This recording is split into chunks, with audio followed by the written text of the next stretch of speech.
de Justicia que se refería a esta preocupación que habían expresado algunos fiscales respecto a la posibilidad de tipificar en la ley como conductas antiterroristas también acciones individuales, acciones que no requieran coordinación como está tipificada actualmente en la ley. Y en general, en opiniones que coincidían, por lo menos entre el ministro y el fiscal, surge una opinión que es distinta, que es la del defensor nacional Osvaldo Pizarro. Y él está aquí en cooperativa porque hay varios temas relativos a la defensa que son interesantes también de debatir en el marco de la ley antiterrorista. Estamos, por motivos obvios y por motivos que todos conocemos, quizás enfrentando este debate con cierta preocupación, con la necesidad de pedir mano dura. Vamos a ver qué es lo que dice el defensor nacional. ¿Cómo está Osvaldo Pizarro? Muy buenas tardes. Muchas gracias por la invitación, muy buenas tardes. Primero, respecto a este tema que ha estado en la noticia, respecto a si es posible tipificar como terrorismo estas acciones, cuando son individuales, cuando son independientes, y cuando responden a un modus operandi que, al parecer, estaría, digamos, en vigencia en este momento. Sí, a ver, lo que ocurre para poder entender esta discusión, este debate, que por cierto la opinión de nosotros no es una opinión aislada ni conveniente solo a nuestros intereses, sino que es una opinión que tiene sustento en la doctrina internacional, precisamente dice relación con la posibilidad de hablar de actos terroristas individuales o el terrorismo individual. Y lo cierto es que a nivel internacional hay tesis, y efectivamente así son acogidas en algunas legislaciones, que establecen que esto no es posible. Y la razón es la siguiente.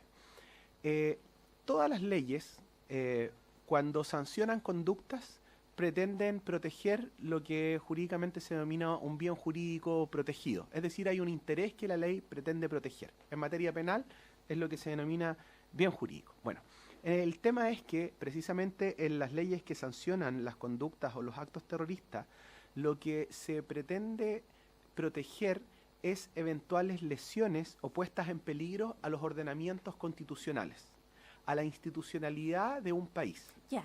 Ese es el objetivo. Y por lo tanto, de ahí viene el debate respecto de si es posible que la conducta de una sola persona tenga la idoneidad o sea capaz de desestabilizar la institucionalidad política y la institucionalidad democrática de un país. ¿Qué es lo que en el fondo estamos diciendo cuando nos preguntamos si puede ser calificada como terrorista? Correcto. Entonces, el punto es que es Perdón, posible, disculpe, defensor. ¿sí? Entonces, el tema no es que una acción terrorista se defina por lo que parece más natural, que es porque es capaz de causar terror.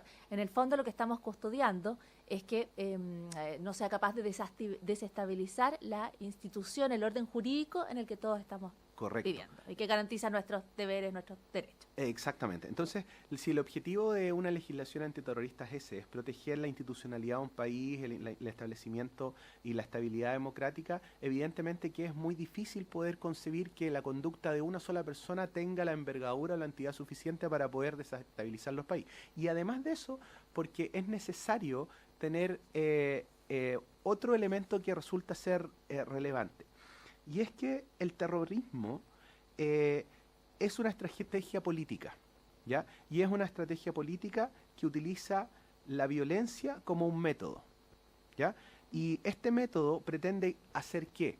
Pretende precisamente someter u obligar a un determinado grupo de población o a las instituciones de un Estado, en base a ese miedo, a adherir a la tendencia política que yo tengo. Yeah.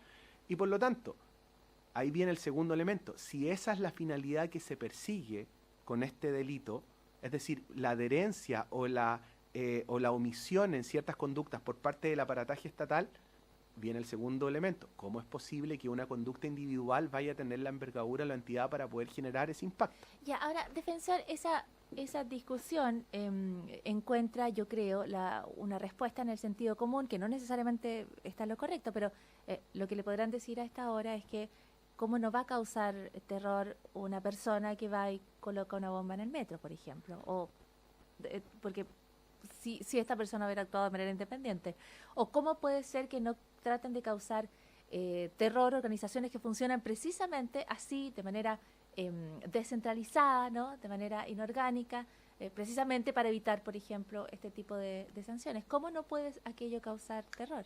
Cuando suponíamos un terrorista decapita a una persona, no como parte de la organización, sino en un acto individual, ¿cómo no va a causar aquello terror? Lo que pasa es que precisamente uno de los temas es, a ver, hay que reconocer algo. Es difícil eh, definir lo que es un delito terrorista. Eso es súper claro en cuanto a la descripción de conductas específicas. Y de ahí que la doctrina internacional lo que hace es establecer elementos que son necesarios para poder contribuir a una definición acertada. Tomando en consideración un elemento súper importante. Las legislaciones antiterroristas o que sancionan conductas terroristas son legislaciones de extremadamente punitivas, es decir, que las sanciones son muy severas, son graves y además de eso que traen aparejada normalmente ciertas restricciones o superpotenciamientos de los entes que investigan estos delitos, ¿ya?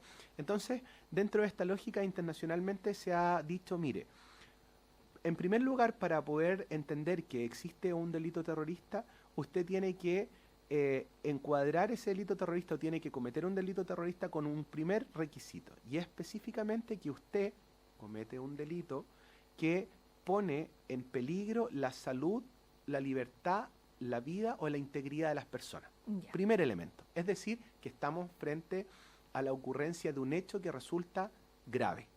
No cualquier afectación, sino que afectan en general contra la vida e integridad de las personas. Ya. Primer elemento. Lo que pasa es que son elementos cumulativos y por eso quiero y por eso terminar no se pueden establecer de manera independiente. no los podemos separar. Segundo, la finalidad de la cual yo les contaba, desestabilizar el ordenamiento constitucional de un país, la institucionalidad de un país. Tercer requisito, copulativo, que estos sujetos pertenezcan a o sean integrantes de una asociación criminal, de una asociación ilícita, de una organización criminal. Y las organizaciones criminales no son necesariamente una célula compacta establecida o configurada por dos personas, sino que efectivamente estamos hablando de que una asociación criminal lo que tiene que tener es una estructura jerárquica, tiene que tener una estabilidad en el tiempo y tiene que tener finalidades políticas, sumado a ello a el financiamiento necesario para poder funcionar y cumplir con esta finalidad. Y finalmente, que todas estas conductas sean atentatorias de los derechos humanos. Y de hecho incluso hay un argumento de texto que encontramos en nuestra Constitución y que precisamente dice que el terrorismo es por esencia contrario a los derechos humanos. Y se define así como la actividad de terrorismo como contraria a los derechos humanos. Entonces, en ese orden de cosas, hace mucho sentido las definiciones internacionales, en orden a que deben contener estos 4 elementos para considerar un delito terrorista. ¿Esto es lo que está vigente en la mayoría de los países, en la mayoría de las legislaciones antiterroristas o en ciertas legislaciones antiterroristas? No estaría en condiciones de poder decirle en cuántas de las totalidades de los países la tienen. Sí, efectivamente, esta tesis tiene asidero en la doctrina, que es penal, y por otro lado existen países donde efectivamente esto tiene asidero legal y tienen normas que precisamente lo señalan. De hecho, hay un elemento muy importante. La ONU, Organización de Naciones Unidas, tiene una convención que regula o que está contra el financiamiento del terrorismo y específicamente en los elementos descriptivos establece los requisitos que nosotros le hemos señalado. Y entonces volvemos a lo que usted dice que es el requisito que ha descrito de forma tercera, ¿no? Que es formar parte de esta estructura y o de esta asociación ilícita que necesita una estructura, que necesita financiamiento y por eso usted dice se castiga el financiamiento de esa manera para supongo yo, taclear la asociación y detener el terrorismo. De todas maneras, defensor, y este es el punto que está hoy en la mira o en el debate, y este es el punto en torno al cual el ministro de Justicia ha planteado como una falencia, este es el punto que los fiscales han planteado como una falencia para la investigación de los delitos. ¿Cómo podría usted defender la necesidad de esta pertenencia a una asociación ilícita como requisito para aplicar la ley antiterrorista, cuando lo que estamos viendo precisamente es una serie de hechos que parecen corresponder a acciones aisladas y que en el efecto sobre la opinión pública parecen tener un efecto más bien de atemorizar a la población, parecen tener efecto de lo que se podría describir como terrorista? Sí, correcto.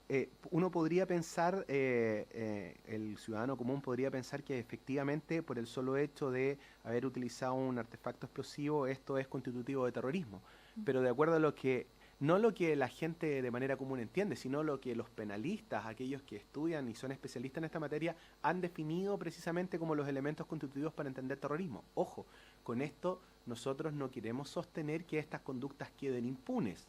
No, lo que queremos decir es que cuando usted quiera sancionar una conducta por delito terrorista, debe cumplir estos requisitos. No significa que la conducta de manera aislada vaya a quedar impune o no vaya a recibir una sanción, sino que la sanción debe ser proporcional a la ocurrencia del hecho propiamente tal, bajo un estatuto distinto al terrorismo. Ya, ahora, defensor, no puede ser que conociendo esta situación en la ley, quienes estén tras este deseo de generar alarma pública, de desestabilizar al sistema, efectivamente busquen ese modus operandi de actuar a través de personas independientes, personas muy jóvenes, personas quizás que puedan manipular y que sin incorporarlas a una estructura les permitan ejecutar sus fines sin tener que asumir el riesgo de enfrentar al ente terrorista. Por cierto, pero si es que el Ministerio Público logra en cualquiera de las investigaciones determinar que efectivamente existe una organización criminal, que esta organización criminal opera a través de determinados agentes, sea uno el que ponga una bomba, sean dos o el que ponga una bomba, pero pertenece a una organización que cumple esos fines, evidentemente que está cumpliendo con uno de los requisitos que internacionalmente se requieren. Ahora, hay un elemento que es relevante y de lo que usted plantea. A mí me parece muy acertada la decisión del ministro de Justicia en orden a que la reforma que se vaya a hacer a la ley terrorista sea una reforma meditada y establecida previamente con recomendaciones de una comisión de expertos.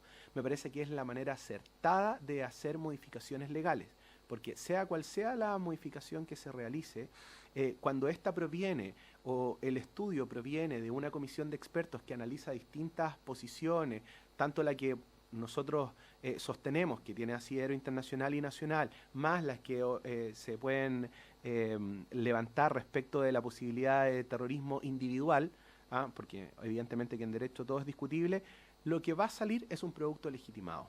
Usted dice, por efecto de la comisión de expertos y de esta pausa que se debería tomar, de esta meditación, de esta reflexión que tiene que ser previa. Pero no teme usted que, considerando lo que dijo ayer el ministro, lo que se ha dicho respecto a este punto en específico, ¿no teme usted que se vaya a discutir una ley antiterrorista no necesariamente óptima debido a la presión de las circunstancias que estamos viviendo? Porque ayer murió una persona de madrugada con un artefacto explosivo, digamos. O sea, esta es una cuestión que se está viviendo de manera muy recurrente en Chile y que naturalmente ha afectado el clima político, yo creo, y de la opinión pública también.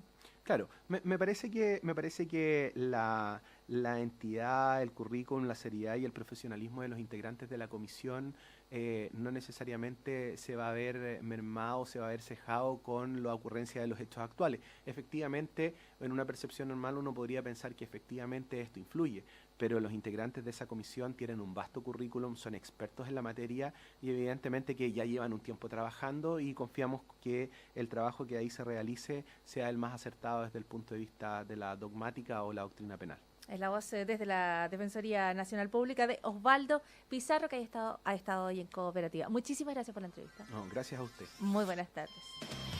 Nos vamos a